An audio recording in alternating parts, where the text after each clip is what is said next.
Bonjour et bienvenue dans la deuxième vidéo de la série sur les freins qui nous empêchent d'avancer dans la vie, qui nous empêchent vraiment d'améliorer les choses, pas juste un petit peu, mais vraiment de mettre les choses en place. Voilà, quels sont nos freins.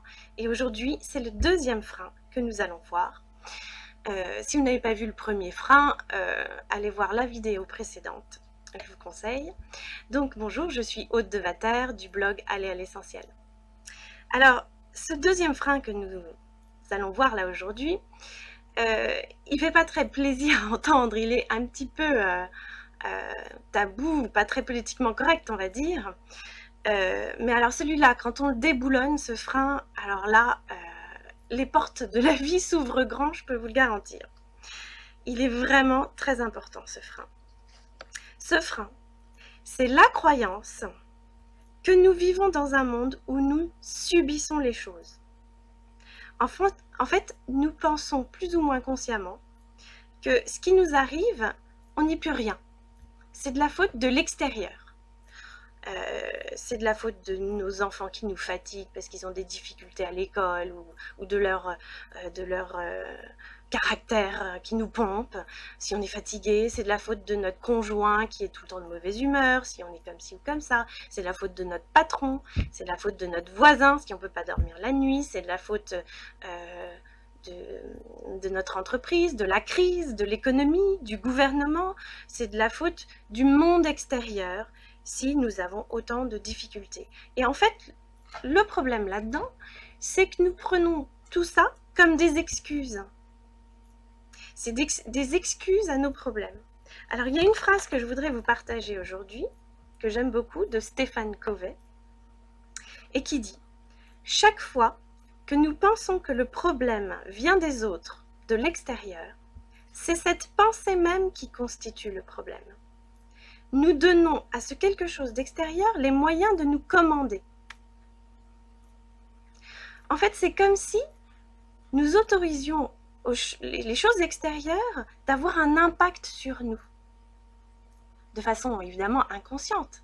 C'est dur hein, ce que je dis. Je le comprends, moi. C'est pas facile à entendre, c'est sûr.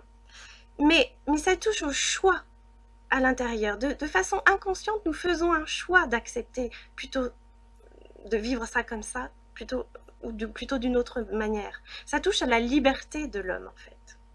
Je vais prendre un exemple très concret, pour être plus clair.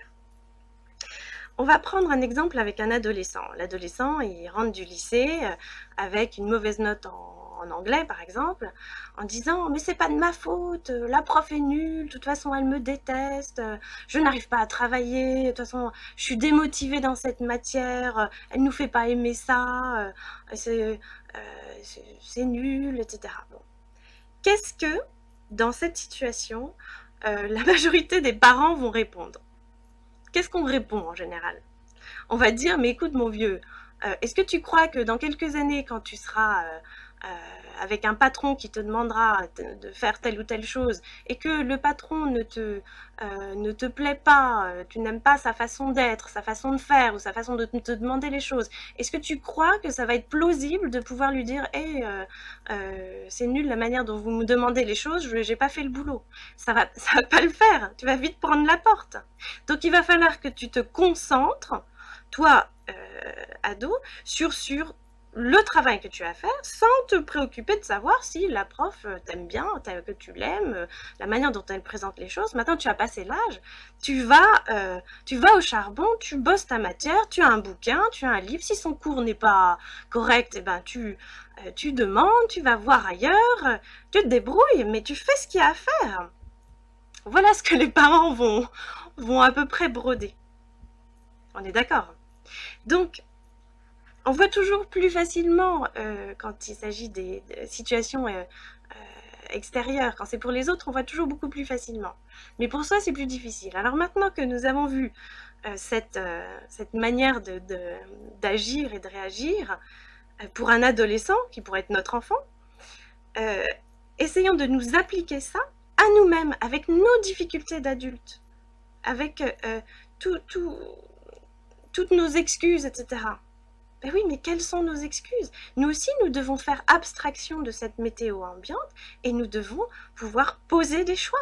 Nous avons la capacité de choisir, nous avons cette liberté intérieure de dire j'accepte ou je n'accepte pas de rentrer là-dedans, j'accepte ou je n'accepte pas.